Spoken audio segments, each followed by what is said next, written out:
सोनम जिंदा मिल गई लेकिन भरोसा मर गया।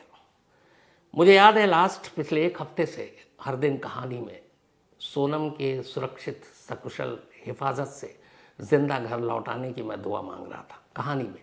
कहानी के अलावा भी मैं डेली यही प्रे कर रहा था कि कम से कम सोनम लौट आए।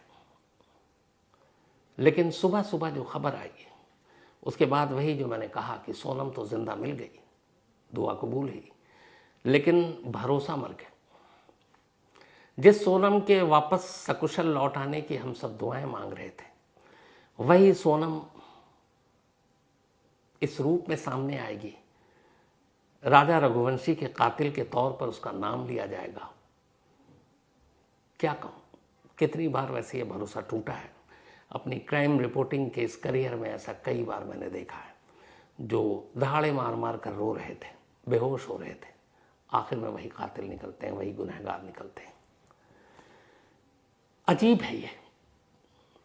सिर्फ अभी तो महीना भी नहीं हुआ शादी को, आज 9 है, परसों 1 महीना पूरा होगा। 11 तारीख 11 मई को शादी हुई थी राजा रघुवंशी और सोनम रघुवंशी की, दोनों के घर वालों की मर्जी से। शादी के 9 दिन के बाद 20 मई को यह हनीमून मनाने के लिए गए थे और हनीमून मनाने के तीसरे दिन 23 मई को राजा रघुवंशी का कत्ल हो गया। कल रात करीब 11 बजे का वक्त था। वाराणसी और गाजीपुर हाईवे के पास एक ढाबा है, उसका नाम है काशी चाय जायका। अचानक एक बदहवास लड़की दुबली पतली से उस ढाबे पर पहुंचती है। उसकी हालत बहुत खराब थी। ये तस्वीर उसी वक्त की है। वो पहुंचती है और जाकर कहती है कि मुझे एक फ़ोन करना है, आप मुझे मोबाइल दे दीजिए। ढाबे का मालिक उस वक्त साहिल यादव उस ढाबे पर बैठा हुआ था।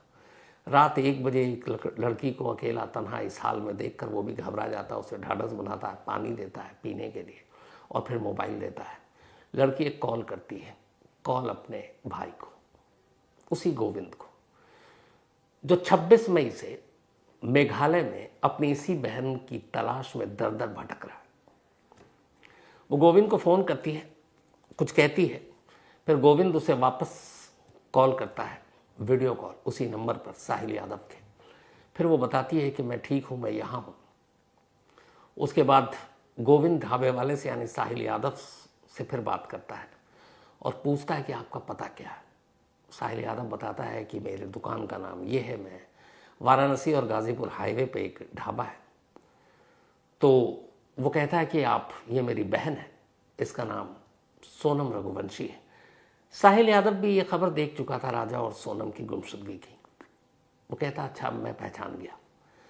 फिर गोविंद उससे रिक्वेस्ट करता है कि आप इसे कहीं जाने मत देना, यहीं बैठाना, और मैं पुलिस को फ़ोन कर रहा हूँ।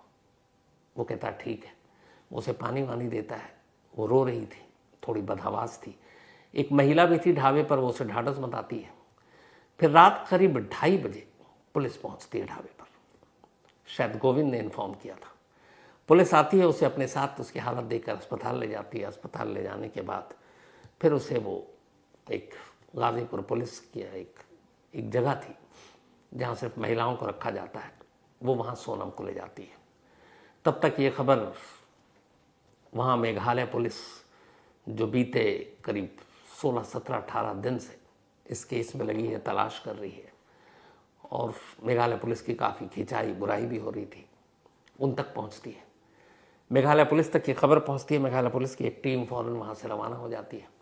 उधर इंदौर से भी पुलिस की एक टीम रवाना हो जाती है। कुछ देर के बाद मेघालय पुलिस की डीजीपी इदाशिया नोरगांग ये बयान देती हैं और कहती हैं कि सोनम गाजीपुर में मिली है और हमारी टीम इस केस में लगी हुई थी, छानबीन कर रही थी और हमने लगभग इस केस को सुलझा लिया है। प्रेस कॉन्फ्रेंस भी बाद में हुई।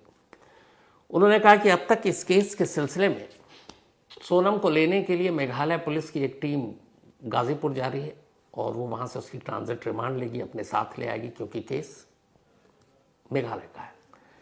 साथ ही डीजीपी ने मेघालय की ये बताया कि उन्होंने इस केस के सिलसिले में अब तक 3 लोगों को गिरफ्तार किया। एक का नाम है राज कुशवाहा, एक का नाम है विशाल चौहान, एक का नाम है आकाश राजपूत। और इन तीनों की गिरफ्तारी के अलावा एक और शख्स की तलाश है जो फरार है, उसका नाम है आनंद। तो मेघालय पुलिस के हिसाब से 3 लोगों को अरेस्ट किया गया है। इनमें से 2 को एमपी से अरेस्ट किया गया है, एक को यूपी से अरेस्ट किया गया है, चौथा आनंद फरार है। और अभी कुछ नाम और लिए हैं इन लोगों ने जो 3 अरेस्ट हुए हैं। इसके बाद मेघालय की डीजीपी एक और चीज़ बताती हैं।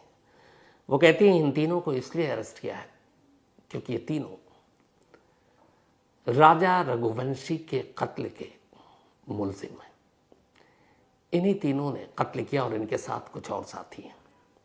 और उससे भी सनसनीखेज बात यह कि राजा रघुवंशी के कत्ल की सुपारी किसी और ने नहीं, सिर्फ और सिर्फ 20-25 दिन पुरानी उनकी नई नवेली दुल्हन सोनम रघुवंशी ने दिया।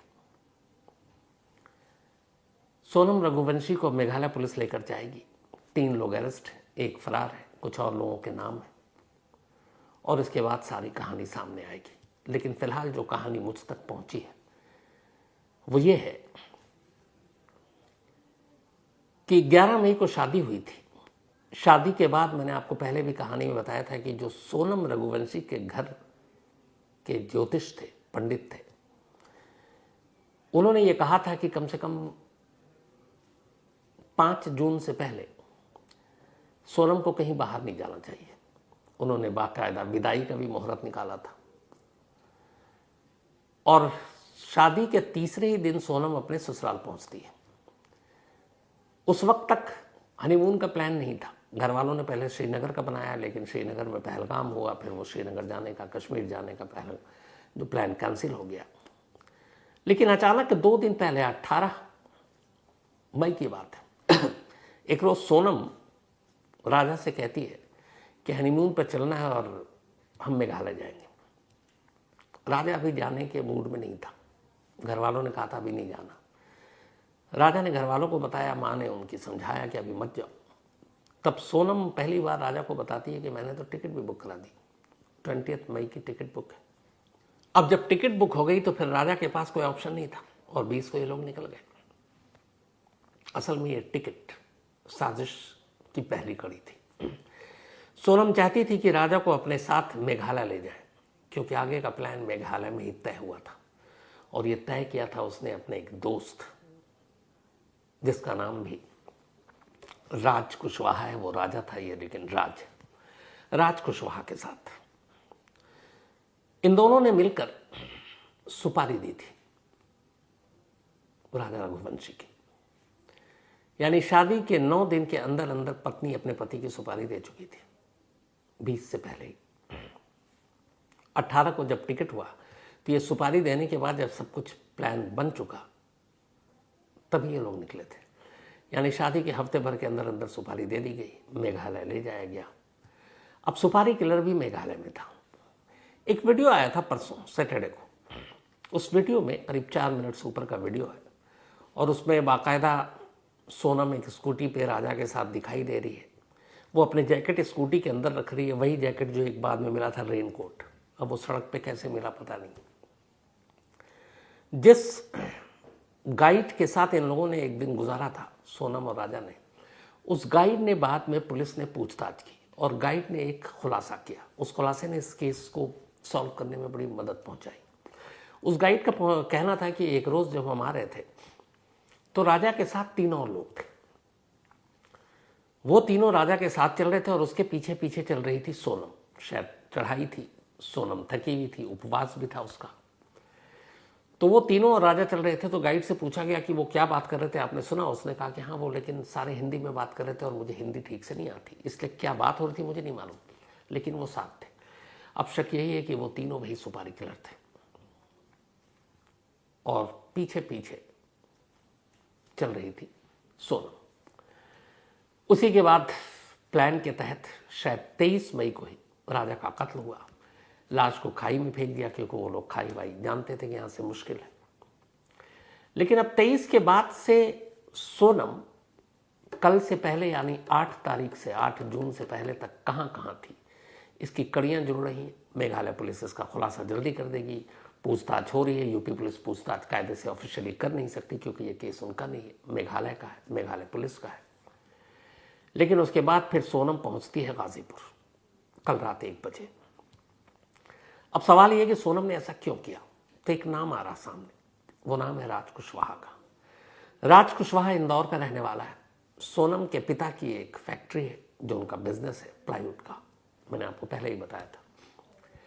इस प्लाईवुड के बिजनेस को सोनम के फादर, हालांकि उन्हें अभी पैरालाइज हो गया तो वो देख नहीं रहे, बल्कि वही भाई देख रहा है, गोविंद, जो इस वक्त सोनम को ढूंढने के लिए मेघालय दर दर भटक रहा था।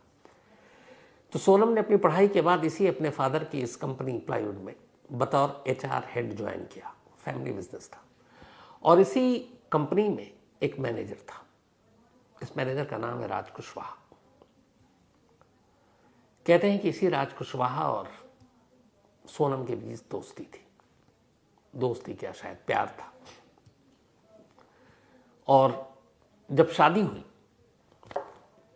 तो शायद इस शादी से सोनम खुश नहीं थी, लेकिन यहां सवाल, अगर खुश नहीं थी तो उसी वक्त मना कर सकती थी। सोनम के पिता के हिसाब से देवी सिंह ने यह कहा है कि करीब 3 महीने पहले उनकी बिरादरी में, यानी रघुवंशी बिरादरी में, रामनवमी के वक्त हर साल जो लड़के और लड़की शादी के काबिल हो जाते हैं, लायक हो जाते हैं, तो उनके नाम की पर्ची, उनका नाम, एज, जाति, क्या करते हैं, कितने पढ़े लिखे हैं, रामनवमी के रोज एक पर्ची में डालकर जो समाज की जगह है उनकी, वहां रख देते हैं। ये एक तरह से मैट्रिमोनियल साइट वाली है कि किसी फैमिली में एक लड़की की शादी की उम्र हो गई, घर वाले चाहते हैं तो वो अपनी बिरादरी में करना चाहते हैं, तो वो एक पर्ची, उस लड़की का डिटेल, बायोडाटा एक तरह का, वो रख देते हैं रामनवमी के मौके पर। उसी तरह लड़के वाले रख देते हैं। तो फिर जिन्हें लड़की की तलाश है या जिन्हें लड़के की तलाश है, उस पर्ची के हिसाब से वो वर या वधू ढूंढते हैं।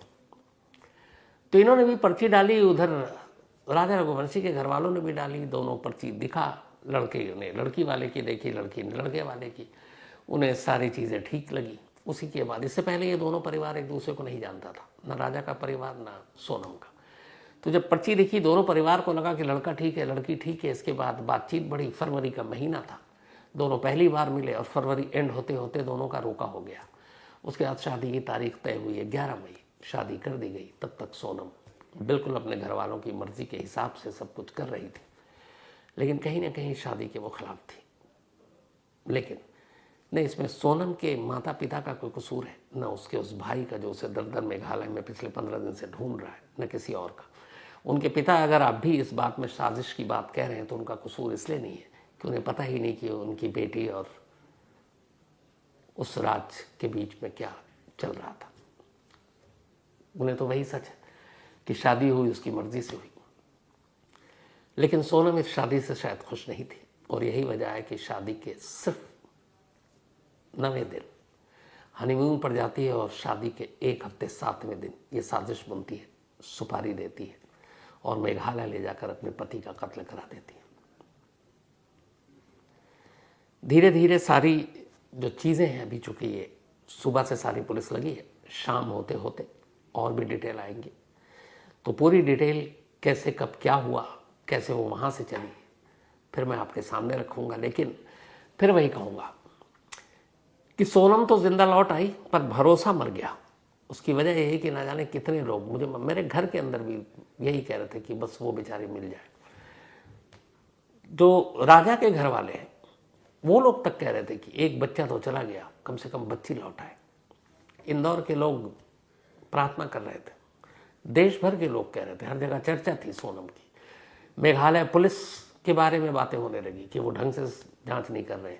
इंटरनेशनल बॉर्डर जो बांग्लादेश लगता है, वहाँ से 20 किलोमीटर तक बात वहाँ तक चली गई। लोकल क्रिमिनल की बात भी की, हमने भी की, और मेघालय के लोगों को इससे ठेस भी पहुँची। लेकिन देखिए कहानी कहाँ जाकर ख़त्म हुई, जिसके बारे में हम सोच भी नहीं सकते। तो बाकी पूरी डिटेल के साथ रात 9 बजे कहानी में आपके सामने फिर से हाजिर होगा। जो भी अपडेट होगा, मुझे लगता है उस वक्त तक सारी चीज़ें सामने आ जाएंगी। लेकिन इस जिंदा मिल जाने के बावजूद कहानी का एक अफसोसनाक अंत, इसी अंत के साथ इस कहानी में भी इतना ही।